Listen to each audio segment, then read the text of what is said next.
Assalamualaikum warahmatullahi wabarakatuh. Saya Muhammad Randy Suragubilar dari Universitas Budi Luhur akan mempresentasikan sebuah artikel jurnal yang berjudul Implementasi Algoritma Astar pada Permainan Timun Mas dan Raksasa. Pertama, kita akan membahas tentang abstrak. Permainan video game merupakan salah satu bentuk teknologi interaktif yang diciptakan manusia untuk memberikan hiburan sekaligus mengasah logika dan kreativitas. Seiring berkembangnya teknologi dan meningkatnya jumlah pengguna, game kini tidak hanya menjadi sarana hiburan, tetapi juga media edukasi dan pelestarian budaya. Perkembangan dunia game sangat pesat, dengan berbagai jenis dan genre yang terus bermunculan untuk memenuhi kebutuhan pemain dari berbagai usia, baik itu anak-anak maupun dewasa. Namun, di tengah kemajuan tersebut, budaya lokal mulai tergeser dan kurang mendapat perhatian dari generasi muda. Maka dari itu, diciptakanlah sebuah permainan berjudul Timun Mas dan Raksasa yang diadaptasi dari cerita rakyat Indonesia. Game ini bertujuan tidak hanya untuk menghibur, tetapi juga mengenalkan kembali cerita rakyat kepada pemain melalui media interaktif yang menyenangkan. Game ini menggunakan format dua dimensi dan dikembangkan dengan menggunakan game engine Unity untuk platform PC dengan menerapkan algoritma Astar pada karakter musuh, di mana pemain berperan sebagai Timun Mas yang harus melarikan diri dari kejaran raksasa hingga mencapai titik aman. Latar belakang permainan digital merupakan salah satu bentuk hiburan yang mengalami pertumbuhan pesat di zaman teknologi saat ini. Game bukan hanya sekadar media untuk bersenang-senang, namun juga memberikan pengalaman yang melibatkan aspek fisik dan mental bagi pemain. Dengan kemajuan teknologi saat ini, game bisa dinikmati di berbagai perangkat, seperti komputer, konsol, ponsel pintar, dan lain sebagainya. Beberapa genre yang banyak diminati seperti first person shooter, third person shooter, open world, dan lain-lain. Semakin memperkaya dan memperluas dunia game. Keberagaman ini menciptakan peluang bagi para pengembang untuk terus inovatif, memberikan pengalaman yang lebih mendalam, serta menyenangkan bagi para pemain.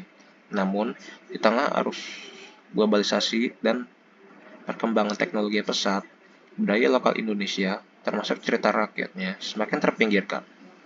Cerita rakyat adalah kisah yang diwariskan secara turun-temurun dan tidak diketahui secara pasti siapa penciptanya, sehingga disebut sebagai cerita rakyat. Di tengah derasnya arus globalisasi dan kemajuan teknologi, proses akulturasi budaya di Indonesia semakin mudah terjadi. Sayangnya, hal ini juga membuka jalan bagi masuknya budaya asing yang dapat menggeser dan bahkan mengaburkan budaya nasional termasuk cerita rakyat.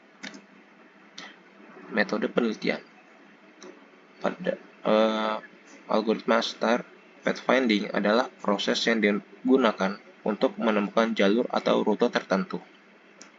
Salah satu algoritma yang biasa digunakan dalam pathfinding adalah ASTAR. Metode ASTAR ini berfungsi untuk mencari jalur terpendek dan merupakan pengembangan yang lebih baik dari algoritma best first search melalui perubahan pada fungsi heuristiknya. Algoritma ini menggabungkan biaya sebenarnya dari satu titik ke titik lain dengan perkiraan biaya dari titik tersebut ke tujuan untuk menemukan jalur terpendek secara efisien. Tahapan penelitian yang dilakukan adalah dengan menggunakan metode GDLC atau Game Development Life Cycle. Metode GDLC sendiri terdiri dari 6 tahapan penting dalam merancang dan membangun sebuah game yang efektif, yaitu tahap inisiasi berupa ide-ide sebelum membuat game. Kemudian ada praproduksi, adalah proses pembuatan seperti aset sebelum diproduksi. Kemudian ada produksi, yaitu menggabungkan aset-aset dan program untuk membuat game. Kemudian pengujian, itu hasil dari game yang sudah diproduksi dan diuji secara bertahap. Kemudian ada beta, di mana pengujian dilakukan kepada beberapa responden sebelum nanti akhirnya akan menuju ke tahap selanjutnya, yaitu rilis. Hasil dan pembahasan. Hasil implementasi yang dilakukan pada game Timun Mas dan Raksasa dengan algoritma Astar. Game tersebut berhasil dibangun dan berjalan di platform PC. Kemudian, Raksasa bisa mengejar pemain dengan rute tercepat menggunakan algoritma Astar,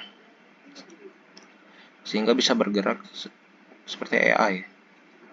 Kemudian, hasil penerapan tersebut, maka rute yang dilalui raksasa akan berubah ketika pemain berpindah posisi. Kemudian untuk pengujian fungsional, pada bagian ini dilakukan evaluasi untuk memastikan bahwa fungsi dan fitur dalam permainan beroperasi dengan baik dan sesuai dengan yang diharapkan dengan menggunakan metode black box. Hasilnya, saat permainan berlangsung, semua fungsi dan fitur di dalam game dapat digunakan dengan semestinya. Kemudian, pengambilan data. Pengambilan data dilakukan dengan melakukan riset tempat dengan melakukan kuesioner. Kemudian, hasil dari kuesioner tersebut akan dianalisa menggunakan metode skala Likert. Dari hasil kuesioner tersebut diberikan kepada 10 responden. Diperoleh bahwa nilai rata-rata indikator pertanyaan dengan menggunakan metode skala Likert tadi sebanyak 78,36%, yang berarti membuktikan bahwa permainan tersebut sudah berjalan dengan baik. Kesimpulannya, berdasarkan hasil dari penelitian serta penerapan yang telah dilakukan, dapat diambil kesimpulan bahwa penerapan algoritma Astar dalam permainan Timun Mas dan Raksasa berbasis Windows atau PC telah berhasil diterapkan secara efektif dalam mendukung navigasi karakter non-pemain, khususnya Raksasa, dalam mengejar pemain secara optimal. Game yang dikembangkan tidak hanya memberikan hiburan, tetapi juga mengandung nilai edukatif dengan mengangkat cerita rakyat Indonesia. Hasil uji kuesioner pengguna juga menunjukkan bahwa game ini cukup menarik dan mudah dimainkan oleh kalangan generasi muda, serta efektif dalam mengenalkan kembali kisah Timun Mas melalui media interaktif. Sekian dari saya. Wassalamualaikum warahmatullahi wabarakatuh.